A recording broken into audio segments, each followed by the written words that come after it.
While sex between men was partially decriminalized 50 years ago in the UK, in Finland it took until 1971. And it wasn't until very recently that the Finns were relaxed enough about homosexuality to openly acknowledge one of their country's most famous exports. In 2014, they put his unmistakably erotic artwork on a set of stamps. This year, a biopic became a mainstream hit at the nation's multiplexes. Almost 100 years after his birth in the town of Kaarina, Tom of Finland had come home. Tom's real name was Tuukka Laaksonen. By day, he was a senior art director at advertising agency McCann Erickson. In his spare time, however, Laaksonen drew his sexual fantasies, bikers and lumberjacks, Mounties and policemen going at it hammer and tongs in forests, prisons and parks, the smiles on their faces almost as big as their enormously tumescent penises.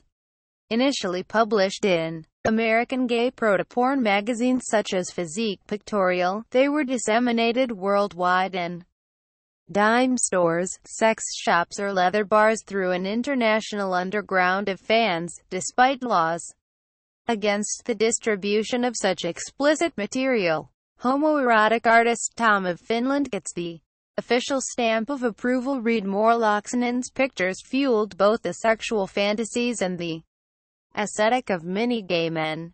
The fetish for police and military uniforms and the leather-clad look, often including a cap, chaps and biker jacket, worn by Freddie Mercury, Frankie Goes to Hollywood, and, of course, Glenn Hughes, the Leatherman from The Village People, was directly inspired by his work. Initially drawing men in riding breeches and army officers in brown leather bomber jackets, he got into the biker look after seeing Marlon Brando in The Wild One.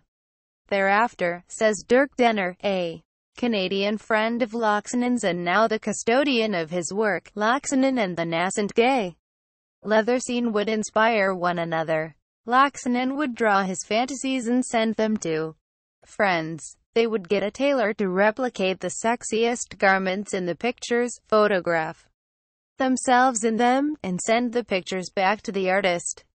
Then he'd get more ideas. It was evolving, says Denner.